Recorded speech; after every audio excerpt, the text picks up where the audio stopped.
Hi friends, അപ്പോൾ ഇതായിരുന്നു ചെറിയൊരു ഈവനിങ് വ്ളോഗാണ് കേട്ടോ. അപ്പോൾ നമ്മൾ പാർക്കിലേക്ക് വന്നിരിക്കുകയാണ്. അപ്പോൾ പാർക്കിലുള്ള കൊച്ചു വിശേഷങ്ങളാണ് കേട്ടോ ഒന്ന് ഷെയർ ചെയ്യുന്നത്. അങ്ങനെ ഇതാ ബേബി ഉള്ളതുകൊണ്ട് തന്നെ സ്ട്രോളർ എടുത്തിട്ടുണ്ട്. സ്ട്രോളറിൽ ബേബീനെ കിടത്തിയിട്ട് വേണം പാർക്കിൻ്റെ ഉള്ളിലോട്ട് പോകാൻ. അപ്പം ബേബി ഫസ്റ്റ് ടൈമാണ് കേട്ടോ പാർക്കിലേക്ക് പോകുന്നത്. പിന്നെ മാത്രമല്ല സ്ട്രോളറിൽ ഞാൻ അങ്ങനെ ഇരുത്താറില്ല. എനിക്കെന്തോ കുറച്ചുകൂടെ കംഫർട്ടായിട്ടുള്ളത് ഞാൻ എടുത്ത് നടക്കുമ്പോഴാണ് കേട്ടോ. പക്ഷേ ഇവിടെ എല്ലാവരും ഇങ്ങനെ സ്ട്രോളറിൽ എത്തിയിട്ടാണ് കുട്ടികളെ പുറത്തൊക്കെ കൊണ്ടുപോകുന്നത്. അപ്പോൾ നമ്മളിങ്ങനെ എടുത്ത കണ്ടാൽ ആരെങ്കിലും കണ്ടാൽ നമ്മുടെ അടുത്ത് ഇങ്ങനെ പറയും. മുന്നൊരിക്കൽ എൻ്റെ അടുത്തൊരു ആൾ പറയണ്ടായിരുന്നു, അങ്ങനെ എടുക്കാൻ പാടില്ല കുട്ടി, പിന്നെ ബാക്ക് പെയിനൊക്കെ വരും, എപ്പോഴും സ്ട്രോളറിൽ എത്തിയിട്ട് വേണം കൊണ്ടുപോകാൻ വെച്ചാൽ ഇവിടെ എല്ലാവരും ആ ഒരു സിസ്റ്റമാണ്. അതുകൊണ്ട് നമ്മളും അങ്ങനെ സ്ട്രോളറിൽ എത്തിയിട്ടാണ് കൊണ്ടുവരുന്നത്. പക്ഷേ നമുക്ക് സ്ട്രോളറിൽ കുറച്ച് നേരം ഇരിക്കുമ്പോൾ അവൾ കരയാനൊക്കെ തുടങ്ങും കേട്ടോ. അപ്പം അവളെ മൂടൊക്കെ ഒന്ന് മാറ്റി എടുത്ത് കുറച്ച് നടക്കുകയൊക്കെ ചെയ്ത് വീണ്ടും സ്ട്രോളറിലൊക്കെ ഇരുത്തി അങ്ങനെയൊക്കെയാണ്. അപ്പം ഇവമോൾ എന്തായാലും ഹാപ്പിയാണ് കേട്ടോ.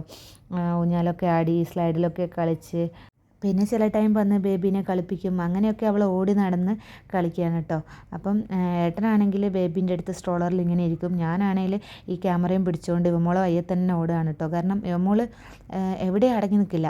ഒരു സ്ലൈഡിൽ കയറി അവിടുന്ന് അത് കഴിഞ്ഞാൽ പിന്നെ അടുത്തതിലേക്ക് ഇങ്ങനെ വിശാലമായിട്ടുള്ള പാർക്കാണ്.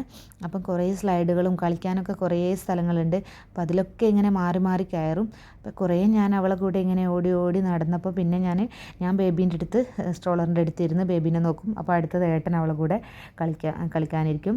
അങ്ങനെയൊക്കെയാണ് നമ്മൾ ആ ഒരു ദിവസം. കാരണം അവൾക്ക് ഒറ്റക്കാണെങ്കിൽ അവൾ കളിക്കില്ല. പിന്നെ ഇന്ന് പെരുന്നാളിൻ്റെ ലീവുള്ള സമയത്താണ് കേട്ടോ. അതുകൊണ്ട് തന്നെ ഇവിടെ അങ്ങനെ വലിയ ആളുകളൊന്നുമില്ല, കുറച്ച് പേരേ ഉള്ളൂ. കാരണം എല്ലാവരും ലോങ് ട്രിപ്പിലൊക്കെ ആയിരിക്കും പെരുന്നാളിൻ്റെ ലീവ് ആയതുകൊണ്ട്. പിന്നെ ഇങ്ങനെ ചേച്ചി എന്തൊക്കെയാണ് കളിക്കുന്നതെന്ന് നോക്കി ഇവിടെ അനിയത്തിക്കുട്ടി ഇരിക്കുന്നുണ്ട്. അവൾക്കും നാളെ ഇതുപോലെയൊക്കെ കളിക്കണമല്ലോ. അപ്പം ഇതിലൊക്കെ നല്ലോണം കളിച്ചാൽ ഹൈറ്റ് വരും എന്നൊക്കെ ആരോ പറഞ്ഞു കൊടുത്തിട്ട് നല്ലോണം അതിലൊക്കെ തൂങ്ങി കളിക്കുന്നുണ്ട്. പിന്നെ എപ്പോഴും ബേബീൻ്റെ അടുത്ത് തന്നെ പപ്പ ഇരിക്കുന്ന കാണുമ്പം ഞങ്ങൾക്ക് ചെറിയൊരു കുശുമ്പുണ്ട് കേട്ടോ. അപ്പോൾ ഓടി വന്നിട്ട് പപ്പേൻ്റെ അടുത്ത് വരും ഒക്കെ ചെയ്യും. പിന്നെ നമ്മൾ വെറുതെ ഇരിക്കുമ്പം കഴിക്കാൻ വേണ്ടി മറ്റേ സൺഫ്ലവർ സീഡ് കൊണ്ടുവന്നിട്ടുണ്ടായിരുന്നു. അതൊക്കെ കഴിച്ച് പിന്നെ ഇവമോൾ ഇവിടെ കുറച്ച് പൂച്ചക്കുട്ടിയൊക്കെ കണ്ടപ്പം അതിൻ്റെയൊക്കെ പിടിക്കാനൊക്കെ പോയി. പേടിയാണ് അവൾക്ക്. അങ്ങനെയൊക്കെ കഴിഞ്ഞു. അത് കഴിഞ്ഞ് നമ്മളൊരു റീൽസ് എടുത്തു. ഇപ്പോഴത്തെ ട്രെൻഡിങ് ആയിക്കൊണ്ടിരിക്കുന്ന റീൽസാണ് കേട്ടോ ഇത്. അതൊക്കെ എടുത്ത് അങ്ങനെ അപ്പോഴേക്കും സന്ധ്യയായിട്ടോ. പിന്നെ നമ്മൾ റൂമിലേക്ക് പോകാനായി. അപ്പം അടുത്ത വീഡിയോയിൽ കാണാം. അതുവരേക്കും ബൈ ബൈ.